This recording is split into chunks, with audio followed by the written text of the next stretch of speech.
এগুলো সব কিছুই প্রথম আকাশের অন্তর্ভুক্ত।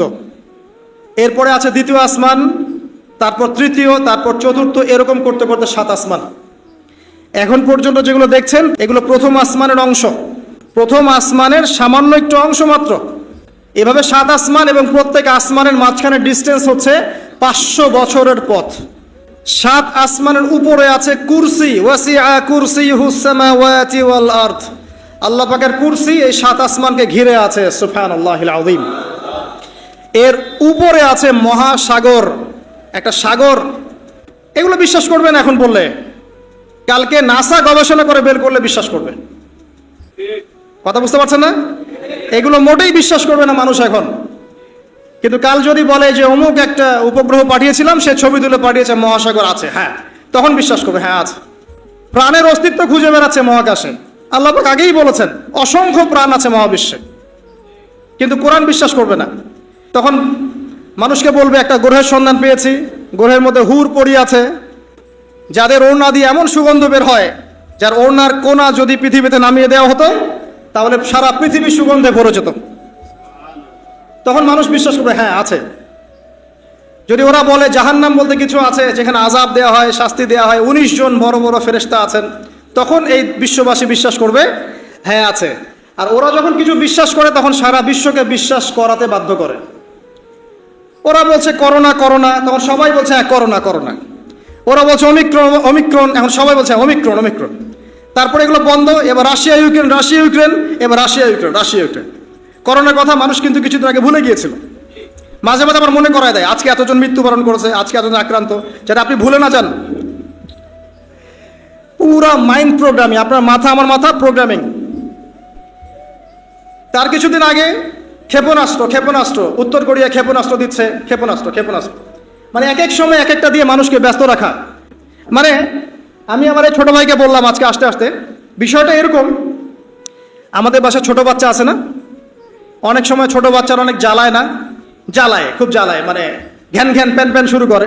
তখন আমরা কি করি, বাধ্য হয়ে অনেক সময় দেখা যায় বাবা স্মার্টফোনটা নে, এই কার্টুনটা দেখ। আচ্ছা ঠিক আছে, আচ্ছা কার্টুন দেখতে বসে গেল, ও 1 ঘন্টা কার্টুন দেখছে। এই 1 ঘন্টা কিন্তু সে আর আপনাকে ডিস্টার্ব করবে না, আপনি রিল্যাক্সে আপনি কাজ করতে পারবেন।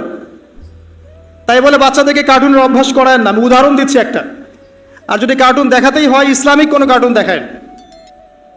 তো ওয়ার্ল্ড যারা নিয়ন্ত্রণ করে তারা বিশ্ববাসীর সাথে এরকম গেম খেলছে, এরকম কিছু প্রযুক্তি, এরকম কিছু মানে প্রলোভন বা আপগ্রেডেড কোনো ফিচার, এন্টারটেইনমেন্ট আপনার সামনে দিয়ে দিয়েছে, এগুলো নিয়ে আমরা ব্যস্ত। এরকম ইস্যুগুলো দিয়ে দেয়, এগুলো নিয়ে আমরা ব্যস্ত। ওরা ওদের কাজ ঠিকই করছে। পুরো প্যালেস্টাইন দখল করার যে প্ল্যান, এদিকে এগিয়ে যাচ্ছে, আসছে, এগোচ্ছে। আমরা একটা একটা করে ইস্যু নিয়ে ব্যস্ত থাকি। যাই হোক, অনেক ভিতরে চলে যাচ্ছি। তো যেটা বলছিলাম যে এই 7টা আসমানের উপরে আছে কুরসি, তার উপরে মহাসাগর, তার উপরে আছে আরশে আজিম। যে আরশে আজিমের 8টা খুঁটি আছে। কয়টা খুঁটি? 8টা খুঁটি ধরে আছেন মাত্র 8 জন ফেরেশতা। সূরা হাক্কার মধ্যে এটা আছে। কোন সূরা? হাক্কা। এই 8 জন ফেরেশতা এটাকে বহন করে কিয়ামতের দিন নিয়ে আসবেন। সুবহানাল্লাহ। তো তাদের শক্তি চিন্তা করেন।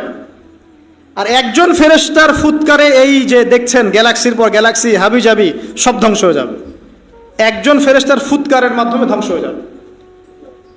এরপরেও আল্লাহ বলছেন আফালা তুমিনুন আফালা ইউমিনুন, এরপরেও কি তোমরা ঈমান আনবে না? আওয়ালাম ইয়ারাল্লাযীনা কাফারু, কাফেররা কি লক্ষ্য করে দেখে না? আন্নাস সামাওয়াতি ওয়াল আরদা কানাতা রাতকান, এই 7টা আকাশ, মহাবিশ্ব এবং পৃথিবী একটা কেন্দ্রের মধ্যে ছিল, বিন্দুর মধ্যে ছিল। ফাফাতাকনাহুমা, আমি এটাকে বিভক্ত করে দিলাম, আমি বিভক্ত করে দিলাম। আল্লাহ বলছেন ফাফাতাকনাহুমা ওয়াজআলনা মিনাল মাই কুল্লা শাইইন হাই, এবং প্রত্যেক জীবন্ত প্রাণকে সৃষ্টি করলাম পানি দিয়ে।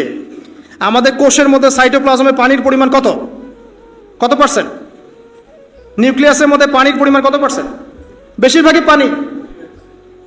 পড়াশোনা করেন, পানি দিয়ে তৈরি করেছে 70 to 80%। আফালা ইউমিনুন, এরপরে আল্লাহ বলছেন তবুও কি তারা বিশ্বাস করবে না? তো ওই আরশে আজিম ধরে আছেন 8 জন ফেরেশতা। তারপর আরশে আজিমের উপরে আল্লাহ রাব্বুল আলামিন। তো আল্লাহ রাব্বুল আলামিন এই যে প্রথম মহাবিশ্ব দেখছেন, এর ঊর্ধ্বে অবস্থান করছেন, তার মানে এখানে যে সময় চলছে, অতীত, এখানকার ভবিষ্যৎ, এখানকার বর্তমান, আল্লাহ পাক এই তিন কালের ঊর্ধ্বে অবস্থান করছেন।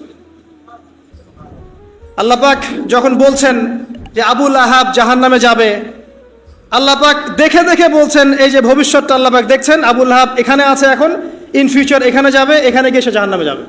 আল্লাহ চোখের সামনে সব। আমাদের কাছে মনে হচ্ছে অতীত, বর্তমান, ভবিষ্যৎ, আল্লাহর সামনে এগুলো কিছুই নাই। ওই যে নক্ষত্রের কথা বলা হচ্ছে, এটা অতীতকালের ছবি, কত বছর আগের ছবি, এত বিলিয়ন বছর আগের ছবি। মানে আপনি আমি আকাশে যা দেখি এগুলো পাস্ট টেন্স, অতীতকাল। এটা সূর্য আপনি দেখছেন এখন, এটা 8 মিনিট 20 সেকেন্ড আগের সূর্য, ওদের থিওরি মতে আর কি। আলো আসতে যে সময়টুকু লাগে, এই সময়টুকু চলে যাচ্ছে আপনার। আলো আসতে কতটুকু সময় লাগে পৃথিবীতে? 8 মিনিট 19 সেকেন্ডের মতো। তার মানে আপনি যে সূর্যটা দেখছেন, এটা আসলে 8 মিনিট 19 সেকেন্ড আগের সূর্য। তার মানে আমরা যা দেখছি আকাশে সব পাস্ট টেন্স, অতীতকাল। তাহলে যদি সূর্য থেকে পৃথিবীকে দেখা যায়, তাহলে ওরা পৃথিবীর অতীতকাল দেখবে। কথা কি বুঝতে পারছেন? আল্লাহ পাক এগুলো সবের ঊর্ধ্বে। এই আলোর চেয়ে প্রচন্ড গতিতে, আলোর বেগের চেয়ে যদি অনেক অনেক অসীম গতিতে কেউ যদি ছুটতে পারে মহাকাশে, তাহলে সে এই সব কালের ঊর্ধ্বে চলে যাবে। স্টিফেন হকিংসেরও তো সূত্র আছে এরকম। এটাই নবী সাল্লাল্লাহু আলাইহি ওয়াসাল্লামের মেরাজের সাথে মিলে যায়। তিনি গিয়েছেন, ফিরে এসেছেন, এসে দেখেছেন অজুর পানি গড়িয়ে পড়ছে টাইমের ঊর্ধ্বে। সবই বৈজ্ঞানিক, আসলে প্রমাণ করতে পারে না, তখন বলবে যে ধর্ম, মৌলবাদ, অন্ধবিশ্বাস ইত্যাদি ইত্যাদি। যখন প্রমাণ করতে পারবে তখন ধার্মিক হয়ে যাবে ইনশাআল্লাহ, প্রতিটা বিষয়। তো এটা নিয়ে আরো ডিপ কথা আছে, আজকে ওইদিকে আমি যাচ্ছি না, শুধু এতটুকু বলছি আল্লাহ পাক এই সব কিছুর ঊর্ধ্বে। সেখান থেকে আল্লাহ রাব্বুল আলামিন সবকিছু দেখেন এবং শোনেন। আসুন, আল্লাহ কোথায় এটা খুঁজতে ইব্রাহিম আলাইহিস সালাম বলছেন, হয় তারা আমার রব, চাঁদ আমার রব, বা নক্ষত্র আমার রব, সূর্য বড়, সূর্য রব। যখন এগুলো ডুবে গেল, তখন তিনি একটা কথা বললেন, সেটা কি? ইন্নী ওয়াজ্জাহতু ওয়াজহিয়া লিল্লাযী ফাতারাস সামাওয়াতি ওয়াল আরদা হানিফান ওয়া মা আনা মিনাল মুশরিকিন। আল্লাহ পাক এটা অন্য জায়গায় বলেছেন, মা কানা ইব্রাহিমু ইয়াহুদিয়্যান ওয়ালা নাসরানিয়্যা। ইব্রাহিম ইহুদি ছিল না, নাসারা ছিল না, ওয়ালাকিন কানা হানিফান মুসলিমা, তিনি একনিষ্ঠ মুসলিম ছিলেন। ওয়া মা কানা মিনাল মুশরিকিন, তিনি মুশরিকদের অন্তর্ভুক্ত ছিলেন না। হুয়া সাম্মাকুমুল মুসলিমিন, তিনি তোমাদের নাম দিয়েছেন মুসলিম। তো একইভাবে নবী সাল্লাল্লাহু আলাইহি ওয়াসাল্লামকে দেখেন, তিনিও কিন্তু সমাজের অরাজকতা দেখে হেরা গুহায় চলে গেলেন। সেখানে আল্লাহকে ডাকতে লাগলেন, ধ্যান করতে লাগলেন। এক পর্যায়ে ওহী তার কাছে আসলো। দুজনের দেখেন কত মিল পাওয়া যাচ্ছে। এরপর যেমন ইব্রাহিম আলাইহিস সালামকে সমাজ থেকে তাড়িয়ে দেওয়া হলো, নবী সাল্লাল্লাহু আলাইহি ওয়াসাল্লামকেও সমাজ থেকে কি করা হলো? তাড়িয়ে দেওয়া হলো, মারা হলো, গালি দেওয়া হলো, রক্তাক্ত করা হলো। এক পর্যায়ে তাকে হিজরত করে চলে যেতে হলো। মিল পাচ্ছেন? পরিবার বাধা দিয়েছে ইব্রাহিম আলাইহিস সালামকেও, মুহাম্মদ সাল্লাল্লাহু আলাইহি ওয়াসাল্লামকে। আত্মীয়রা বাধা দিয়েছে ইব্রাহিম আলাইহিস সালামকেও, মুহাম্মদ সাল্লাল্লাহু আলাইহি ওয়াসাল্লামকেও। সমাজ বাধা দিয়েছে ইব্রাহিম আলাইহিস সালামকেও, মুহাম্মদ সাল্লাল্লাহু আলাইহি ওয়াসাল্লামকে। হিজরত করে চলে যেতে হয়েছে তাকেও এবং তাকেও আলাইহিস সালাম। দুজনের চেহারার মিল। চলে যাওয়ার সময় তাদের সাথে কে ছিল? ইব্রাহিমের সাথে তার স্ত্রী সারা। তার স্ত্রীর নাম কি? বিশ্বের সবচেয়ে সুন্দরী মহিলা ছিলেন দুজন। কয়জন? দুজন। একজন হাওয়া আলাইহিস সালাম, 2 নাম্বার সারা আলাইহিস সালাম। তাদের মতো সুন্দরী নারী পৃথিবীতে খুব একটা আসেনি। এই ওয়াজটা আবার আপনার বউকে শোনায়েন না, রাগ হয়ে যাবে। তাকে গিয়ে বলবেন, বিশ্বের সবচেয়ে সুন্দর মেয়ে তুমি, আমার চোখে তুমিই সবচেয়ে সুন্দর বিশ্ব। যদি কন্ট্রোল করতে চান, খালি প্রশংসা আর প্রশংসা। নিন্দা করতে গেলেই সমস্যা, নিন্দা করতে গেলেই বেঁকে বসে যাবে। খালি প্রশংসা, তুমি অনেক সুন্দর, তোমার রান্না অনেক সুন্দর, তোমার রুচি অনেক ভালো, তুমি আছো বলেই আমার সব কাজ সুন্দর হচ্ছে। শুধু প্রশংসা। দেখবেন যে সব সুন্দর মতো চলছে, ঘুড়ি উঠছে আকাশে সুন্দর। আর যদি টানা হেঁচড়া শুরু করেন, তাহলে ওই যে মাঞ্জা দিতেন না আপনারা, ঘুড়ি কেটে চলে যাবে। আর অন্য আরো ঘুড়ি যদি আকাশে থাকে, তাহলে ওই ঘুড়ি প্যাঁচ লাগে কেটে চলে যাবে। কথা কি বুঝতে পারছেন? বোঝেন। যাই হোক, এখন কিন্তু এই সময়টা চলছে, প্রত্যেক ঘরে ঘরেই ফিতনা, আর প্রত্যেক ঘরে ঘরেই পরকিয়া। অতএব হৃদ্যতা ভালোবাসা বজায় রাখার চেষ্টা করতে হবে। আল্লাহ পাক তৌফিক দান করুন, আমিন। হিজরতের সময় তাদের দুইজনের সঙ্গী হচ্ছেন তাদের স্ত্রীরা। দেখেন, শুরু থেকে নবী সাল্লাল্লাহু আলাইহি ওয়াসাল্লামের পাশে ছিলেন তার স্ত্রী খাদিজা রাদিয়াল্লাহু আনহা, এবং ইব্রাহিম আলাইহিস সালামের পাশে তার স্ত্রী সারা আলাইহিস সালাম। আর খাদিজা রাদিয়াল্লাহু আনহার অবদান সম্পর্কে তিনি বলছেন যে আমার কথা যখন কেউ শুনতো না, তখন খাদিজা আমার উপর ঈমান এনেছিল। অতএব তোমরা তাকে নিয়ে ভালো মন্দ বলো না। আর খাদিজা রাদিয়াল্লাহু আনহা সেই মহিয়সী নারী যাকে জিবরাইল আলাইহিস সালাম সালাম দিয়েছেন, এবং তার জন্য জান্নাতে এমন একটা ঘর নির্মাণ করা হয়েছে যেই ঘরের মধ্যে কোনো শোরগোল নাই, কোনো রকমের শব্দ দূষণ নাই, সুকুন আর সালাম, পিস। আমাদের মা বোনদেরকে আল্লাহ খাদিজা রাদিয়াল্লাহু আনহার মতো বানিয়ে দিন, আমিন। এবার হিজরত তাকেও করতে হলো। তিনি করলেন মদিনায় সাল্লাল্লাহু আলাইহি ওয়াসাল্লাম, আর ইব্রাহিম আলাইহিস সালাম কোথায় করলেন? না, প্রথমে ফিলিস্তিনে। কোথায়? ফিলিস্তিনে। শাম দেশ বলা হয় ফিলিস্তিনকে। সেখানে গিয়ে যাওয়ার পথে একটা ঘটনা, যাওয়ার পথে একটু দাঁড়াই, যাওয়ার আগে একটা ঘটনা ঘটেছে, তারপরে একটা ঘটনা। যাওয়ার আগে ঘটনা কি? সমাজের লোকজন মূর্তি পূজা করছে, সূরা আম্বিয়ার মধ্যে আছে। আমি শর্ট করছি, নাহলে সময় বেশি লাগবে। সূরা আম্বিয়ার মধ্যে আছে, লোকজন শিরক করছে। ইব্রাহিম আলাইহিস সালাম বলছেন, মা হাদিহি তামাসিলুল্লাযী আনতুম লাহা আকিফুন, এইসব কি সব মূর্তির তোমরা পূজা করো, যারা শোনেও না এবং উপকারও করতে পারে না, অপকারও করতে পারে না। তখন তার কওম তাকে বলছেন, তুমি কি আমাদের সাথে ঠাট্টা মশকরা করছো না, তোমার কাছে কোনো সত্য আছে? তখন ইব্রাহিম আলাইহিস সালাম বলছেন, তোমরা চলে গেলে আমি এদের ব্যাপারে ব্যবস্থা নিব। যখন তারা চলে গেল, ইব্রাহিম আলাইহিস সালাম এই সবগুলো মূর্তিকে ভেঙে ফেললেন, ইল্লা কাবীরুম মিনহুম, শুধু বড় মূর্তিটা বাদ দিয়ে। তারা ফিরে আসলো, এসে দেখলো যে মূর্তি ভাঙা। কে ভাঙলো?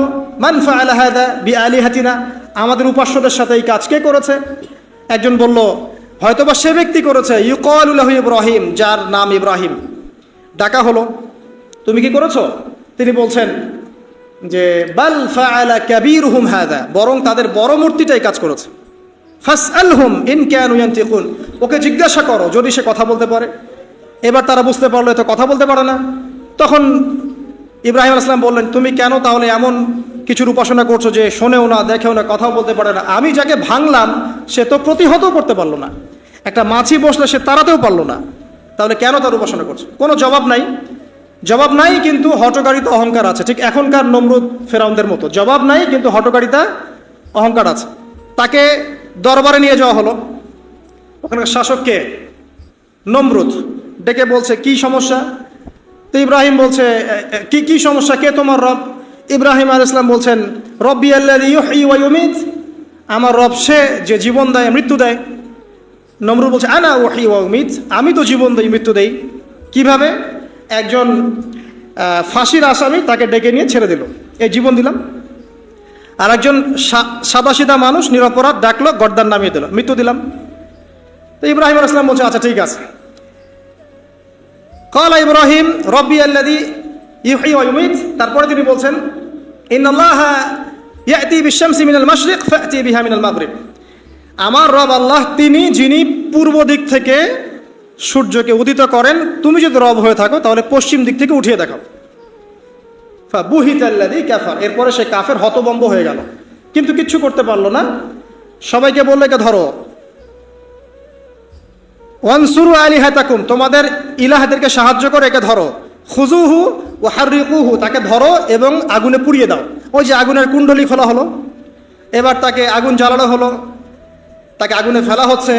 আগুনে পড়ার সময় আল্লাহ রাব্বুল আলামিন তার কাছে পাঠালেন জিবরাইল আলাইহিস সালামকে, এসে বলছেন, হাজাতান ইনদি, তোমার কি কোনো হাজত আছে আমার কাছে?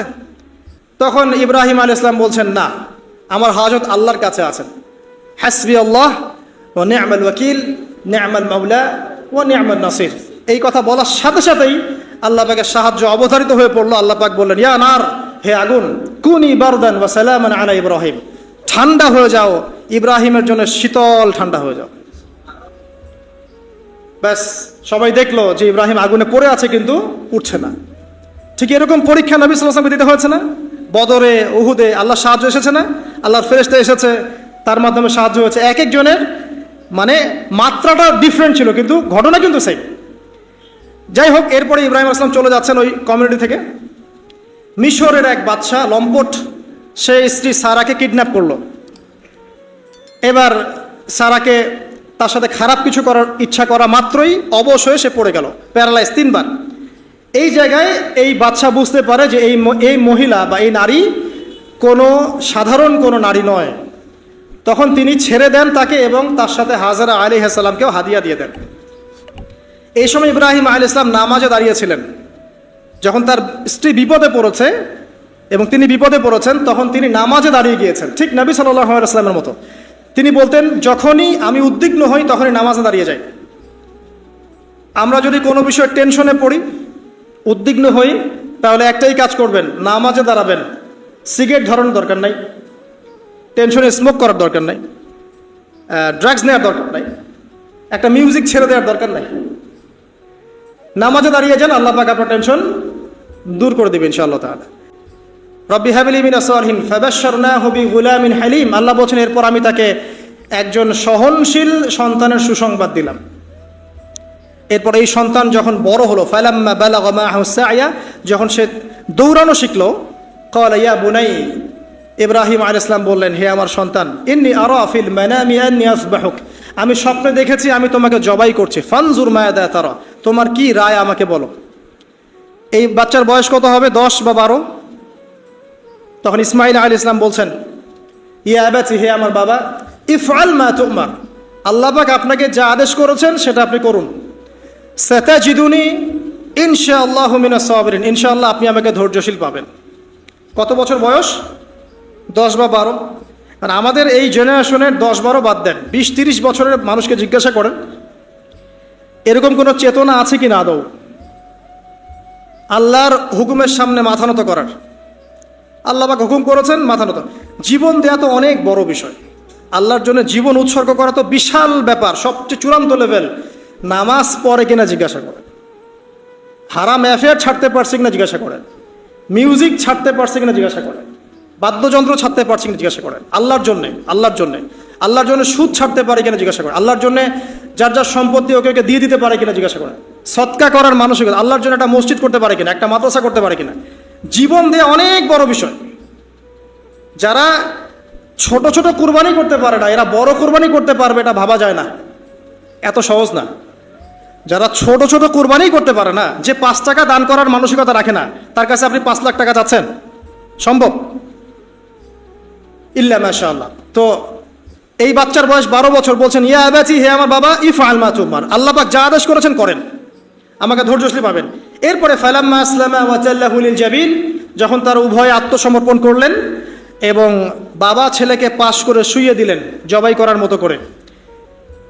ওয়ানাদাহু ইয়া ইব্রাহিম, আল্লাহ বলছেন, আমি ইব্রাহিমকে ডাকলাম, হে ইব্রাহিম, কদ সাদ্দাকতা রুয়া, তুমি তোমার স্বপ্নকে সত্যি করেছো। কদ সাদ্দাকতা রুয়া ইন্না হাযা লাহুয়াল বালাউল মুবিন, এটা ছিল একটা স্পষ্ট পরীক্ষা। ওয়া ফাদাইনাহু বিযিবহিন আযীম, এই জায়গায় আমি একটা মহান কুরবানি উৎসর্গ করলাম, সন্তান কুরবানি দেওয়া লাগবে না। ওয়া সালামুন আলা ইব্রাহিম, ইব্রাহিমের উপরে শান্তি বর্ষিত হোক। এই হলো আপনার ঈদুল আজহা। কয়জন মানুষ কুরবানি করার সময় এই চেতনা লালন করেছে যে আমি ইব্রাহিম, আমি যাকে কুরবানি করছি আমার সবচেয়ে প্রিয় বস্তু ইসমাইল, এবং যদি জীবনে কখনো আমার সুযোগ আসে আমিও আমার জান, আমার মাল, আমার সম্পদ আল্লাহর রাহে কুরবানি করব ইনশাআল্লাহ। কয়জন এই রাহে কুরবানি করেছে? স্রেফ গোশত খাওয়ার উৎসব বানিয়ে নিয়েছে আমরা এটাকে, স্রেফ গোশত খাওয়া। আর গোশতের ভাগাভাগি কারাকারি নিয়ে যে মানে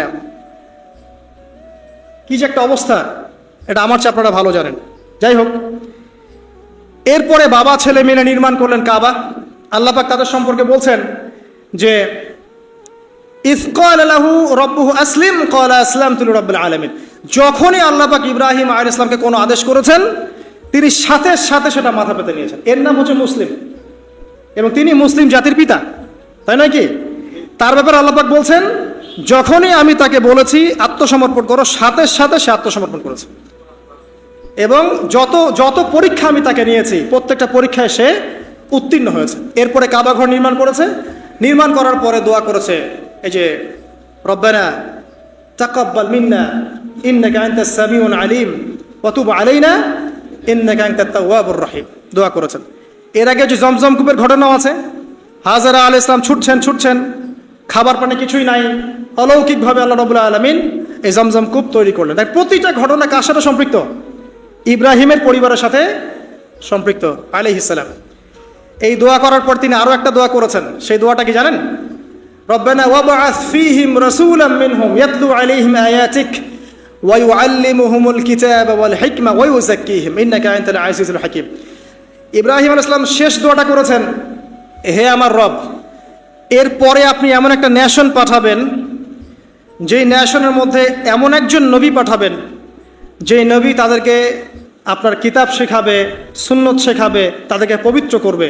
এই দোয়ার ফসল হচ্ছে মুহাম্মদ সাল্লাল্লাহু আলাইহি ওয়াসাল্লাম। ইব্রাহিম আলাইহিস সালামের দুই ছেলে, একজন ইসমাইল, যাকে কেন্দ্র করে মক্কার এই ঘটনাগুলো, আরেক ছেলে হচ্ছে কি বলেন? ইসহাক, তাকে কেন্দ্র করে ওই ফিলিস্তিনের ঘটনা। ইসহাক আলাইহিস সালামের ছেলে ইয়াকুব আলাইহিস সালাম, তার সন্তান 11টা বা 12টা সন্তান, একজন বেনিয়ামিন, আরেকজন ইউসুফ, আর এইদিকে ইউসুফের ভাইরা 12 বা 13 জন সন্তান। তো এইভাবে আবার ইউসুফ থেকে আবার মিশর, মানে এভাবেই ঘুরেছে আর কি মধ্যপ্রাচ্য। মানে এই ইয়াকুব আলাইহিস সালামের বংশধরদের মধ্যেই আছে দাউদ, আছে সুলাইমান, আছে ইউনুস, ইউসুফ, সব এখানে, ঈসা ইবনে মারিয়াম, মূসা, সব এখানে। এটাকে বলা হয় বানু ইসরাইল। বানু ইসরাইল। এই কারণে ইহুদিরা জেলাস যে আমাদের এখানে শেষ নবী কেন আসলো না, ওইদিকে কেন আসলো। আর এইদিকে মক্কা থেকে ইসমাইল আলাইহিস সালাম, এদিকে একজন নবী, ইসমাইল আলাইহিস সালামের পরে এই একজন নবী, শেষ নবী মুহাম্মদ সাল্লাল্লাহু আলাইহি ওয়াসাল্লাম। আমরা হচ্ছে বনু ইসমাইল, বুঝতে পারছেন কথাটা? তো ওই যে দোয়া, তার ফসল মুহাম্মদ সাল্লাল্লাহু আলাইহি ওয়াসাল্লাম। এবার তিনি যখন দাওয়াতি কাজ শুরু করলেন, সেম পরিবার থেকে বাধা, সমাজ থেকে বাধা, হিজরত, রক্তক্ষরণ, আপনার গাছের ছাল পাতাকে থাকতে হয়েছে, তায়েফে মার খেতে হয়েছে, মদিনায় গিয়ে ইসলামিক স্টেট কায়েম করেছেন, বদরের যুদ্ধ করতে হয়েছে, উহুদ, তারপর খন্দক, তারপর হুদায়বিয়ার সন্ধি, তারপর খায়বার আক্রমণ, তারপরে মক্কা বিজয়। ইব্রাহিম আলাইহিস সালামকে আল্লাহ পাক রাষ্ট্রীয় ক্ষমতা দেননি শুধু, কিন্তু মুহাম্মদ সাল্লাল্লাহু আলাইহি সাল্লামকে রাষ্ট্রীয় ক্ষমতাও দিয়েছে। উভয়ের জীবনে এত মিল বলেই হয়তো নবীজি বলেছেন যে আমার চেহারা তার চেহারার মতোই। এবং আমরাও দরুদের মধ্যে পড়ি কি, আল্লাহুম্মা সাল্লি আলা মুহাম্মদ ওয়া আলা আলি মুহাম্মদ কামা সাল্লাইতা আলা ইব্রাহিম ওয়া আলা আলি ইব্রাহিম ইন্নাকা হামিদুম মাজিদ আল্লাহুম্মা বারিক আলা মুহাম্মদ ওয়া আলা আলি মুহাম্মদ কামা বারাকতা আলা ইব্রাহিম ওয়া আলা আলি ইব্রাহিম ইন্নাকা হামিদুম মাজিদ। তো প্রিয় ভাইরা, এতটুকু আপনারা বুঝতে পেরেছেন। শেষ করার আগে এতটুকু বলবো, প্রত্যেকটা ইবাদতের পিছনে সার গল্প না জানলে সেই ইবাদতের স্বাদ পাওয়া যায় না। আমাদের ঈদুল আজহার মূল চেতনা কি ছিল? ত্যাগের চেতনা। আল্লাহর জন্য নিজের সবচেয়ে প্রিয় বস্তু কুরবানি করার মানসিকতা থাকতে হবে। আর আপনি নিজেকে প্রশ্ন করেন, আয়নার সামনে দাঁড়ান, আয়নার সামনে দাঁড়িয়ে প্রশ্ন করেন, আমার সবচেয়ে প্রিয় বস্তু কি? আমার সম্পদ, আমার বাড়ি গাড়ি, আমার চাকরি, আমার স্ত্রী সন্তান, আমার জমি জমা, বা আমার নিজের জীবন? এই তো। আমি বলছি না আপনি আপনার জীবন আল্লাহর পথে এখনই কুরবান করে দেন। আমি বলছি আপনি আগে শুরু থেকে শুরু করেন। অ্যাটলিস্ট আল্লাহর জন্য নামাজ পড়া শিখেন, অ্যাটলিস্ট আল্লাহর জন্য নামাজটা পড়া শুরু করেন, আল্লাহর জন্য রোজা রাখেন, আল্লাহর জন্য জাকাত দেন, আল্লাহর জন্য একটু সদকা করেন, আল্লাহর জন্য একটা মাদ্রাসা করেন, একটা মসজিদ করেন, দিনের কোনো প্রজেক্ট করেন, দিনের কোনো খেদমত করেন। এরপরে আপনি আপনার পরিবারটাকে আদর্শ পরিবার বানান, আপনার পরিবারটাকেও আল্লাহর পথে নিয়ে চলেন। যদি কখনো আপনার সামনে এমন সুযোগ দাঁড়ায় যে আল্লাহর জন্য আপনাকে জীবনও দিতে হচ্ছে, তখন আপনি দিতে পারবেন ইনশাআল্লাহ। এখন পারবেন না, কারণ এখন আপনি নামাজই পড়ছেন না। আল্লাহ পাক আমাদেরকে বোঝার তৌফিক দান করুন। 1 নাম্বার ত্যাগের মানসিকতা। 2 নাম্বার ভোগবাদী বিষয়গুলো থেকে বেরিয়ে আসা। এখন সিস্টেম চলছে খালি ভোগবাদ, খাও দাও ফুর্তি করো, ওই যে রবীন্দ্রনাথের কবিতার মতো। যিনি অবশ্য 17 কি 18 বছর বয়সে বিয়ে করেছিলেন এবং তার স্ত্রীর বয়স ছিল 10 কি 11 বছর। এটা নিয়ে যদিও বা কোনো নাস্তিকের কোনো মাথা ব্যথা এখনো আমরা দেখি নাই। তো তার কবিতার মতো, 2 হাতে যা পাও হাত পেতে নাও। ঠিক আছে, 2 হাতে যা পাও হাত পেতে নাও, বাকির খাতা শূন্য থাক। এটা তাদের কনসেপ্ট। মানে দুনিয়া যা পাচ্ছেন 2 হাতে হাত পেতে নেন, বাকির খাতা শূন্য থাক। বাকির লোভে নগদ পাওনা কে ছাড়ে ভুবনে, লালন বলেছে। বাকির লোভে নগদ পাওনা দুনিয়াতে কে ছাড়ে? ঠিক পশ্চিমাদের একই কনসেপ্ট, খাওয়া দাওয়া ফুর্তি করো, ভোগবিলাস করো, পরকাল বলে কিছু নাই।